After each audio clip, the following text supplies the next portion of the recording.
The House Budget Committee just voted to pass the $3.5 trillion spending bill through Congress. Welcome back to my channel. This is your fourth stimulus check update and daily news report. I do post several times a day and cover the status of the fourth round of stimulus payment. Please subscribe to my channel and watch until the end of this video to learn how to end. The House Budget Committee voted to pass the $3.5 trillion spending bill and send it to the House for floor vote. The vote was 20-17, with Democratic Representative Scott Peters of California joining Republicans to vote against the bill. It came as a necessary step for the bill to reach the full House floor where it can be amended. Democrats have been struggling to pass President Biden's economic agenda, including the massive tax and spending bill that would expand education, health care, and child care support, address the climate crisis, and make further investments in infrastructure. The bill has raised great concerns among who worry some of the measures, including drug pricing and climate, go too far, as progressives say they've already compromised enough.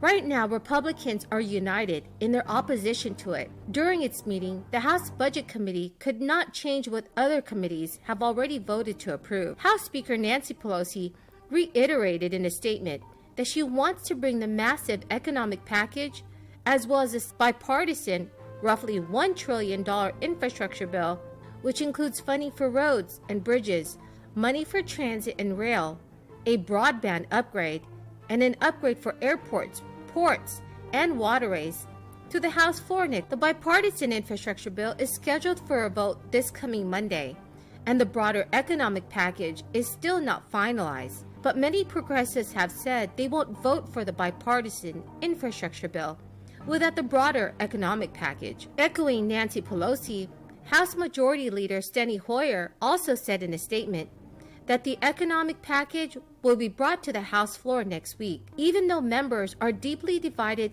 over the scope and not in agreement with Senate Democrats over the big price tag. As a result of the American Rescue Plan, Mr. President, we cut childhood poverty in the United States of America by over 50%. And for black and brown families, that cut was even higher. Year after year, the United States has the highest rate of childhood of any major country on earth.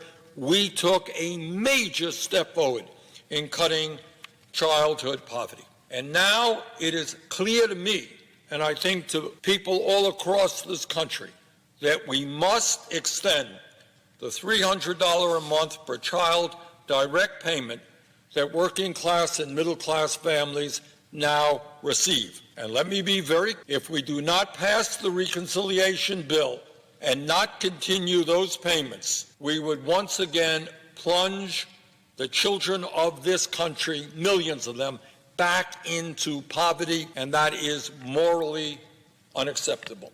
Furthermore, in the United States of America, every person should be outraged by the dysfunctionality of our child care system.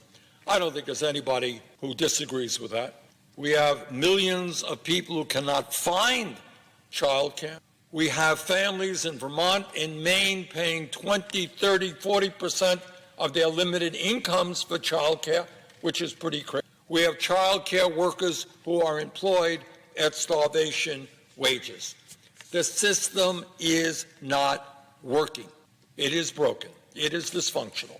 And it is not a radical idea to say that every family in America, when mom goes to work and dad goes to work, should be entitled to high quality and affordable child care. A lot of studies out there that says that the best investment we can make in federal dollars is to our children. And that's why we have got to expand what we are doing in child care. And under this legislation, no working family in this country will be paying more than 7% of their income for child care. Although the White House and Democratic congressional leaders earlier this week announced a deal on a framework of a menu of options to finance, President Biden acknowledged negotiations on Capitol Hill over his economic agenda had reached a stalemate, as the sharp disagreements between moderate and progressive members of his party threatened to derail his plans. The president said at the White House that he was very confident Democrats would ultimately reach an agreement and that he would sign a bipartisan infrastructure package as well as a $3.5 trillion package to expand the nation's social safety into law.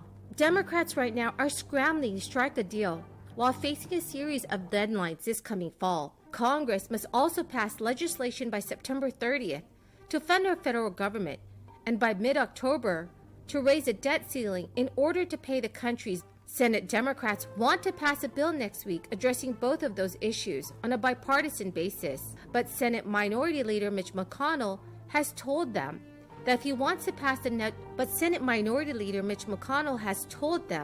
if they want to pass new legislation costing trillions of dollars, they should raise the debt ceiling on their own. Everyone, the key word for this video is if you would like to enter next Friday's $100 Walmart gift card giveaway, please make sure to subscribe to my channel, like this video, and also comment below the key word.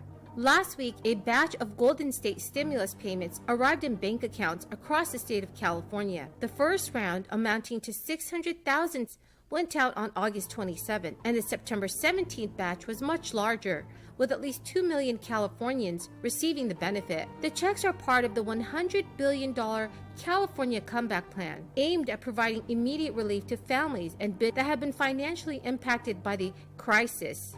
The checks are part of the $100 billion California Comeback Plan and are aimed at providing immediate relief to families and businesses that have been financially impacted by this crisis. Governor Gavin Newsom's office called it the biggest state tax rebate in American history.